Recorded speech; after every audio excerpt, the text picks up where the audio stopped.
მოგესალმებით ყველას ჩემს არხზე, იმედი მაქვს, რომ ყველანი ხართ ძალიან კარგად, დაგიბრუნდით ახალი ვლოგით და გავატაროთ დღე ტრადიციულად ერთად.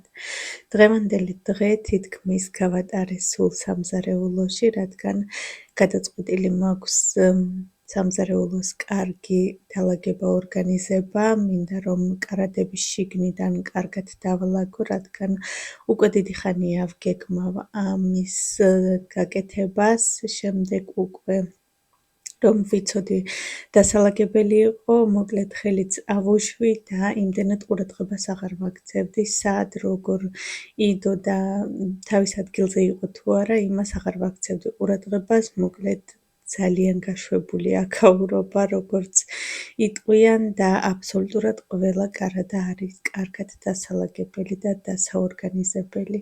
მაღლა კარადაში, ახლა სადაც ვალაგებ, არის ვიწრო და შიგდევს ყავები, ჩაი და ასე შემდეგ. დღეს პირველად მივხვდი, რომ ჩაის ჩასადები კონტეინერი, ანუ სათავსო, სადაც იდება ჩაის პაკეტები, პატარა შეფუთვები, არის idეალური მოსახმარი და მართლაც რომ საჭირო ნივთია. აქამდე მეგონა რომ უსარგებლო ნივთი იყო და არასდროს არ მქონია სურვილი რომ მქონოდა, ხოლო დღეს მივხვდი რომ სასწრაფოდ მჭირდება იმ კარადაში კიდევ ერთი ყუთი, სადაც იქნება ჩაი, ყველა ჩაის ექნება თავისი ადგილი და მოკლედ ადგილებში, სადაც რაიმე მაკლდება, უკვე მოვინიშნე და ამ დღეებში დავამატებ. ამ კარადაში დევს სულ მაღლა წამლები მიუწდომელ ადგილას, შემდეგ გვიდევს პური და ტკბილეული. ტკბილეულში იგულისხმება ბუნთუშები, ოღონდ მაღაზიის ნაყიდი, ორცხობილები და ასე შემდეგ, ასე რომ ჩემს ბავშვებს თუ რაიმე გემრიელობა მოუნდათ, იციან რომელ კარადაში უნდა მოძებნონ. ნაგავი დაგროვდა ძალიან ბევრი, 2 დიდი ყვითელი ასეთი პარკი გავიტანე დღის ბოლოს სახლიდან ნაგვით სავზე. ახალ წელს მქონდა ბოლოს ასეთი კარგი დალაგება და ორგანიზაცია სამზარეულოში და თითქმის ბოლო 3 კვირა ვგეგმავდი აქაურობის დალაგებას, შემდეგ ვამბობდი რომ საფრანგეთიდან რომ ჩამოვალ მერე დავალაგებ, მერე აღდგომა იყო, ხან დრო არ მქონდა და მოკლედ ძალიან მიხარია რომ როგორც იქნა მივაღწიე აქამდეც და ხელები მივიდა აქაურობის დალაგებამდე. რაც შეეხება დღევანდელი დღის გეგმებს, დღეს საღამოს სამსახურში ვარ დაპატიჟებული ვახშამზე. არანაირი დღესასწაული არ არის, უბრალოდ ჩემმა კოლეგებმა გადაწყვიტეს, რომ შეკრებილიყვნენ და ერთად ევახშმათ. ხშირად აკეთებენ ხოლმე ასეთ შეკრებებს, ოღონდ სადმე რესტორანში ან კაფეში, ამჯერად შიგ დაწესებულებაში ვიკრიბებით, გვაქვს პატარა დარბაზი, სადაც ტარდება ხშირად კვალიფიკაციის ასამაღლებელი კურსები და ასე შემდეგ და იმ პატარა დარბაზში გადაწყვიტეს შეკრება. მე უბრალოდ დამპატიჟეს, მითხრეს რომ პატარა ფურშეტი გვექნება და თუ მოხვალ ძალიან გაგვეხარდებაო. შემდეგ გავიგე რომ თურმე ყველას რაღაც მოაქვს, უпросторად მიაქვს სალათა ნამცხვარი და ასე შემდეგ. მე არ მითხრეს, ალბათ არ უნდათ რომ შევეწუხებინე, მაგრამ გადავწყვიტე რომ გამოვაცხო ბრაუნი, ანუ როგორც გერმანიაში ამბობენ შოკოლადის ნამცხვარი. ასევე ვფიქრობ რომ 2 ბრაუნი გამოვაცხო, რადგან ბავშვებსაც ძალიან უყვართ, განსაკუთრებით ნიცას და ბრაუნის შემდეგ მთელ სახლში სასწაული შოკოლადის სუნი ტრიალებს, ამიტომ არ მინდა რომ ბავშვებს თვალი დარჩეთ და ალბათ არასდროს არ გამიკეთებია ვინმესთვის რაიმე, ისე რომ სახლისთვისაც არ მომემზადებინა, ამიტომ გადავწყვიტე რომ 2 გამოვაცხო, 1 სახლში დავტოვო, ხოლო 1 წავიღო. ამ დროს უცებ ვალაგებ შეუსვენებლივ, ხანდახან წყალს ვსვავ მხოლოდ, რადგან ვიცი, რომ 5 საათზე ვიკრიბებით და მინდა, რომ ეს ყველაფერი 5 საათამდე მოვასწრო. თან ვნანობ, რატომ დავიწყე, რადგან მოსაწესრიგებელიც ვარ, თმაც მაქვს მოსაწესრიგებელი, ნამცხრებიც მაქვს გამოსაცხობი და მე ზუსტად დღეს მოვინდომე ამ ყველაფრის დალაგება. მოკლედ, გაწამაწიაში ვარ და შემდეგ გადავხედე ჩემს მოწერილს თუ როდის დამპატიჟეს, უпростоროდ რომელ საათზე. თურმე 7 საათზე იკრიბებიან, რატომღაც 7-იანი მახსოვდა, რომ 17 საათზე მომწერეს და მეგონა, რომ 5 საათზე იქ უნდა ვყოფილიყავი. სიმართლე გითხრათ, ზუსტად 4 საათზე ნამცხრებით გამომცხვარი მქონდა უკვე, მთლიანად დალაგებული იყო სამზარეულო, კარტოფილით შევწვი, ხორცით შევწვი, ოჯახი დავაპურე კიდეც, 5-ის ნახევარზე მოწესრიგებულიც ვიყავი, მთლიანად მზად ვიყავი, რომ უბრალოდ ყოველი შემთხვევისთვის გადავამოწმე და ჰოი საოცრებაო 7 საათზე ვიკრიბებით. გული დამწყდა მხოლოდ იმაზე, რომ სამზარეულო ბოლომდე ვერ დავალაგე, დამრჩა ფარდები და ფანჯრები, რომ ცოდნო და ბარემ ფარდასაც გავრეცხავდი და ფანჯრებსაც გავწმენდდი, თორე ის ყველაფერი კარგად გავწმინდე, ასეთი გენერალური დალაგების შემდეგ დაბლა იატაკს, ანუ კაფელს ვხეხავ ხოლმე, მაგრამ ამჯერად ფიზიკურად არ შემიძლია და ასე მგონია, სანამ არ ვიმშობიარებ, იქამდე ვერ შევძლებ დაბლა მეტლახის გახეხვას, რადგან ძალიან პატარა მეტლახია და ძალიან დიდი დროს და ენერგია სჭირდება ამის გახეხვას. სიტყვა პატარა მეტლახში ვგულისხმობ იმას, რომ არის აწყობილი პატარ-პატარა ფილებისგან და ძალიან ბევრია გასახეხი. სიმართლე გითხრათ, ვოცნებობ, რომ სამზარეულოში ზემოდან ლამინატი გადავაკრა ან ლინოლეუმი, მოკლედ რაიმე ზემოდან დავადო, რომ ეს პატარ-პატარა ფილები არ ვნახო, არ ვიცი რატომ, სამზარეულოში მაღიზიანებს ეს ფილები. ზუსტად იგივე გვაქვს სააბაზანოშიც, მაგრამ აბაზანა მაინც აბაზანაა და კიდე ნორმალურად ჩანს. ასევე ვფიქრობ, მხოლოდ მაშინ ეშველება ამ მეტლახს რამე, როცა სამზარეულოს შევცვლი და დიდი იმედი მაქვს, რომ ეს დღე ოდესმე დადგება, ჩემი სამზარეულოც შესაძვლელია, შესაღებია, უბრალოდ ვფიქრობ, რომ უკვე აღარ შევღებავ, თუ შევცვლით, თუ არა და შემდეგ პატარა რომ მეყოლება, შემდეგ შევღებავ, რადგან მართლა ნერვები აღარა მაქვს აღარაფრის. თან სიმართლე გითხრათ, სამზარეულოს შეცვლა ცოტა მაშინებს, რადგან ხედავთ რამდენი სათავსოა ორივე მხრიდან, თუ სამზარეულოს შევცვლით, მაშინ გვექნება მხოლოდ ერთ მხარეს სამზარეულო, ერთ მხარეს აუცილებლად დავდებ პატარა მაგიდა სკამებს, რომ წარამარა არ ვირბინოთ მისაღებ ოთახში, რადგან როგორც იცით, აქ არ გვაქვს საერთოდ მაგიდა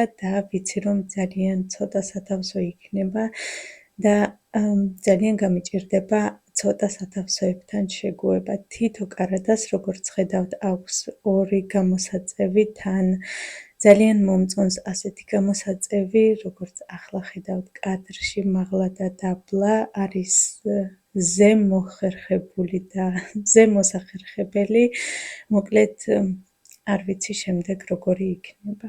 აქედან მხარეს დასჭირდა ძალიან ბევრი, რადგან როგორც ხედავთ, აბსოლუტურად ყველა კარადა იყო აყრილი და დასაორგანიზებელი, ხოლო მეორე მხარეს მიდევს ჭურჭელი, ჭურჭელთან უფრო ადვილი იყო, უბრალოდ გავასწორე ჭიქები ჩემებურად, რადგან ნიცა ანთავისუფლებს ხოლმე ჭურჭლის მანქანას და მოკლედ სადაც რა მოხვდება ხელში და როგორც უნდა ისე აწყობს. ამიტომ უბრალოდ ერთმანეთზე კარგად დასაწყობი იყო და მეტი არაფერი. დანარჩენი აქეთ მხარეს დასჭირდა, რაც შეიძლება მეტი დრო და ნაგავიც მხოლოდ აქეთ მხარეს იყო. ასევე ავიღე სააღდგომო დეკორაცია სამზარეულოში, დავტოვე რამოდენიმე კურდღელი და ვფიქრობ, რომ ასე დავტოვებ ოქტომბრამდე. ხანდახან მაქვს ხოლმე ეს თვისება, უცებ მბეზრდება რამოდენიმე წელი თუ ძალიან ბევრი და გადაჭარბებულია ჩემი დეკორაცია, შემდეგ რამოდენიმე ხანი ვისვენებ და ერთი სული მაქვს, როდის ამოვიტან და კიდევ უამრავს დავაწყობ, ასე რომ ვფიქრობ, რომ ზაფხულისთვის არაფერს ამოვიტან და ასე დავტოვებ ოქტომბრამდე. არ ვიცი, ჯერ ასე ვფიქრობ და ზაფხული რომ მოვა, შემდეგ არ ვიცი რას ვიზავ. I wish I could tell you that I want you here with me, but you'll never love me like the way we used to be. Too far from Saturn, lost in the patterns. Where's the stars align so we could be free? Palms are sweaty, knees unsteady. I can't see my head on straight. Heart is heavy, wasn't ready. Don't think I can see your face. Now we're just friends. How long till that ends? It feels like forever away.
როგორც იქნა დავასრულე დალაგება, ძალიან ბევრი კადრს მიღმაც დავალაგე, რადგან ვიცოდი, რომ ძალიან დიდი გამოვიდოდა ეს ვიდეო. ახლა ვწვავ კარტოფილს, მოკლედ ეს დრო რომ მახსენდება, როგორც სწრაფად ვწვავდი და რა ჩქარ-ჩქარა ვაკეთებდი ყველაფერს, სიმართლე გითხრათ, ცოტა საკუთარი თავი მეწოდება. შევწვი კარტოფილი, როგორც უკვე გითხარით, შევწვი ხორცი კიდევ კარგი რომ უკვე ასეთი გვქონდა ნაყიდი, თვითონვე შეზავებული სუნელებში, უბრალოდ შევწვი და თან პარალელურად დავიწყე შოკოლადის ნამცხვრის გამოცხობაც. რაც შეეხება შოკოლადის ნამცხვარს, გადავწყვიტე, რომ ზუსტად იგივე მეთოდით მოვამზადო, რაც სამარხო ბრაუნი, უბრალოდ სამარხო არ არის და ჩვეულებრივი რძე დავამატე, ასევე დალაგების დროს ვიპოვე შოკოლადის წვეთები, რაც სრულიად დავიწყებული მქონდა, რეცეპტს დავდებ აუცილებლად ინფობოქსში, რადგან უმაგრესი რეცეპტია მართლა, ჩემს კოლეგებსაც ყველას ძალიან მოეწონათ, არის უმარტივესი მოსამზადებელი, შოკოლადის წვეთების მაგივრად შეგიძლიათ უბრალოდ შოკოლადის ფილად დაჭრათ და ისე უყოთ, ანდაც შოკოლადის გარეშეც უგემრიელესი გამოდის. არის სველი შიგნიდან, ძალიან ფაფუკი, რბილი, მოკლედ ვერ აგიღწევთ ამ გემოს. თან უადვილესი მოსამზადებელია, არ სჭირდება ბევრი ინგრედიენტი, მზადდება კვერცხის გარეშე და არ სჭირდება მიქსერი, უბრალოდ ყველა ინგრედიენტი ერთმანეთში უნდა აურიოთ და ჩადოთ 180 გრადუსზე წინასწარ გახურებულ ღუმელში 28-30 წუთით. გამოცხობის შემდეგ ოდნავ რომ შეგრილდება, მოასხით შოკოლადი და უგემრიელესი ნამცხვარიც მზად არის.